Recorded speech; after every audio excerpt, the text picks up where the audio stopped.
पर विराजमान सम्मानित संत वर्गों के चरणों में नमन और मंच पर विराजमान सम्मानित जनप्रतिनिधिगण, अतिथिगण और सामने विराजमान बुजुर्गों, युवा साथियों, मातृशक्ति, आप सभी को मैं इस मौके पर मूर्ति उन्नयन के अवसर पर सभी को बधाई देना चाहता हूँ।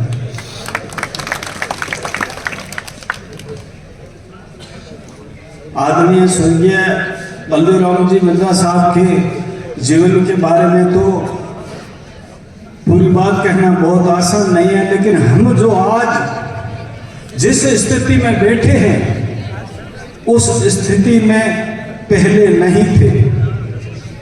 बलदेवराम जी मिर्जा साहब ने अपने जीवन पर्यंत और बाबा साहब बी आर अम्बेडकर साहब के समकालीन थे।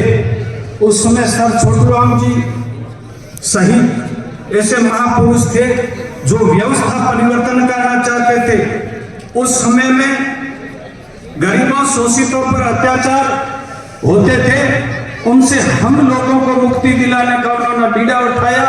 जब जब इस धरती पर गरीब शोषित पर जुल्म होता है तो कोई न कोई मसीहा हमारे बीच में जन्म लेता है। ऐसे ही बलदेवराम जी मिर्जा साहब ने जन्म लिया और उसके परिवार के सामान्य उनके सुपुत्र रामनिवास जी मिर्जा साहब बहुत विद्वान व्यक्ति रहे।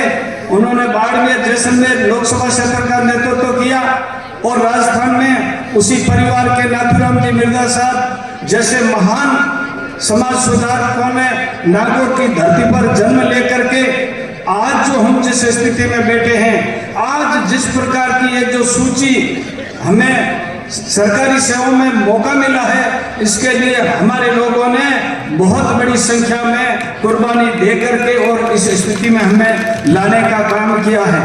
सर छोटूराम जी ने कहा था, एक किसान मेरी दो बात मान, बोलना सीख और दुश्मन को पहचान। बलदेवराम जी किसी जाति वर्ग के खिलाफ नहीं थे, उस समय की उस व्यवस्था के खिलाफ थे जो गरीब शोषित को परेशान करते थे, तंग करते थे और इस देश में शिक्षा का और जगाने का काम किया। ऐसे महापुरुष को नमन करते हुए मैं मेरी बात को समाप्त करता हूँ। जय भीम, जय भारत।